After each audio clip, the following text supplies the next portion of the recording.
கருத்து கணிப்பு பொய்யான். யார் சொல்கிறான்னு கேட்டிங்கன்னா ராகுல் காந்தி சொல்கிறாரு. பத்திரிகை நிறுவனம் கேட்குறாங்க கருத்து கணிப்பு ஃப்ராட் பொய் அப்படின்னா என்ன வரும்? நாங்கள் 295 வருவோம் அப்படின்ட்டு போயிட்டு நீங்கள் 295 ஜெயிப்பீங்கன்னு ஏதாச்சும் ஒரு கருத்து கணிப்பு இல்லை நீங்கள் வச்சிருந்த கருத்து கணிப்பாகவும் சொல்லுதா? அதை நாட்டு மக்களுக்கு சொல்லுங்கள். நீங்கள் என்ன சொல்லலாம், எங்களுடைய கருத்து கணிப்பு ஒன்று பண்ணணும், அந்த கருத்து கணிப்பு பண்ண இவங்க நிறுவனம் பேரை சொல்லி அவங்க நாங்கள் 295 வருவேன்னு சொல்லியிருக்காங்கன்னு சொல்லியிருந்தா இவர் ஒரு தலைவர் மாதிரி பேசுகிறாருன்னு ஏற்றுக்கலாம்.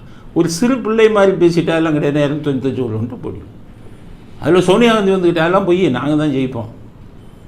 நான் முதலே சொல்லிட்டேன், ஆண்டிகள் மடங்கட்டுறதை தான் சொன்னேன். ஆண்டிகள்லாம் அறிவாளியாக இருப்பாங்க, இவங்கெல்லாம் முட்டாளுங்க. தெரிஞ்சும் தோக்க போகிறோன்னு தெரிஞ்சும் ஊர் மக்கள் எல்லாம் ஏமாற்றணும், நம்மளெல்லாம் முட்டாள்னு நினச்சிக்கிட்டு ஊரை ஏமாற்றிக்கிட்டு இருக்காங்க.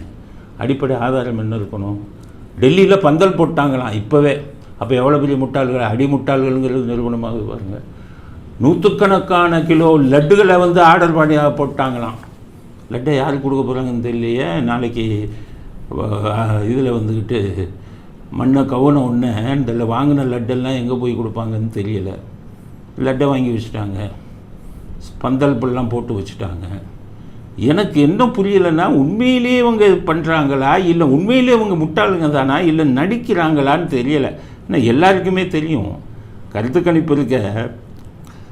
நம்ம நாட்டில் 2004 மட்டும் கருத்து கணிப்பு மட்டும்தான் பொய்யா இருந்துச்சு. 1999 கருத்து கணிப்புகள் வருது. 2004 கருத்து கணிப்பில் பிஜேபி ஜெயிப்பாங்கன்னாங்க. பிஜேபி தோற்று போச்சு. உடனே இப்போ சொல்கிறார் செல்வ பெருந்தகை 2004 என்னாச்சு? 2004 என்னாச்சு? 2004 கூட பிஜேபி 137 எம்பி, காங்கிரஸ் 145. கருத்து கணிப்பு பிஜேபி ஜெயிப்பாங்கன்னாங்க. மார்ஜினல் எரர்னு கொஞ்சம் வரும். அந்த மார்ஜினல் எரரில் 8 சீட்டுக்கு மேலே கம்மியாச்சு, அவ்வளோதான். அதை 145 சீட்டு ஜெயித்த காங்கிரஸ் ஒரு 10 கட்சி 15 கட்சியை கூட்டணி ஆட்சி அமைச்சு நாட்டையே குட்டிச்சவராக்கி எல்லா ஊழலும் பண்ணுறதுக்கும் துணை போனாங்க. அதுதான் நடந்தது. 2004 கருத்து கணிப்பு பொய்யாச்சான். ஆனால் 2009 கருத்து கணிப்பு கரெக்டாக வந்தது, 2014 கருத்து கணிப்பு கரெக்டாக வந்தது, 2019 கருத்து கணிப்பு கரெக்டாக வந்தது. அதை பற்றி வாயை திறக்க மாட்டேங்கிறாங்க. 2004 இது பண்ண மாதிரி செல்வ பெருந்தகை சொல்லுவோம், நாங்கள் ஜெயிச்சிடுவோம். அவர் 100கணக்கான கிலோ லட்டுக்கு ஆர்டர் கொடுக்குறதா சொல்கிறாங்க. நிச்சயம் ஆர்டர் எல்லாம் கொடுத்துருக்க மாட்டாங்க, சும்மா லட்டுக்கு ஆர்டர் கொடுத்தோம். திருமாவளவன் தான் சொல்கிறார், நாங்கள் ஜெயிச்சிடுவோம். எவ்வளோ ஜெயிப்பீங்கன்னு கேட்குறாங்க. ஆட்சி அமைக்கிறதுக்கு எவ்வளவோ அவ்வளோ ஜெயிச்சிடுவோம். அவர் கொஞ்சம் பரவாயில்ல, அவர் 300 சீட்டு 350 சீட்டுன்னு சொல்லுது. ஸ்டாலின் புரிஞ்சுக்கிட்டார், வாயை திறக்கலை. ஏன்னா பிரசாந்த் கிஷோர் தான் முதல்ல சொல்லிட்டார். அதனால தானே டெல்லிக்கு போகிற பயணத்தெல்லாம் ரத்து பண்ணார். ரத்து பண்ணிவிட்டு அங்கே உட்காந்துக்கிட்டு தூக்கம் வராமல், இன்னும் கொடைக்கானல் விட்டு வந்துட்டாரான்னு தெரியல, தூக்கம் வராமல் என்ன ஆக போதோ, ஆயிரக்கணக்கான கோடியை சம்பாரித்து வச்சுருக்கோமே, இப்போ இவங்க திருப்பி இவங்க வரலன்ட்டாங்களே, மறுபடியும் கனிமொழி காலில் விழுந்து அமித்ஷாவை தான் பிடிக்கணும், பொன்முடி காலில் விழுந்து அமித்ஷா பையன் ஜெய்ஷாவை பிடிக்கணும், நிர்மலா சீதாராமனை மறுபடியும் ஏர்போர்ட்டில் 2 தடவை பார்க்கணும் அப்படின்னு திட்டம் போட்டுக்கிட்டு இருக்கிறதா செய்தி வந்திருக்கு. அதனால் ஸ்டாலின் அவர்களுக்கு தெரிஞ்சு போச்சு மண்ணக்கவ போகிறோம் அப்படின்ட்டு. இருந்தாலும் வெளியில் மற்றவங்க பேசுகிற மாதிரி வாயை திறக்கலை. கருத்து கணிப்பு என்பது ஒரு விஞ்ஞானபூர்வமான ஒரு விஷயம். அது பொய்யாக கொஞ்சம் முன்ன பின்ன வரும், அவ்வளோதான்.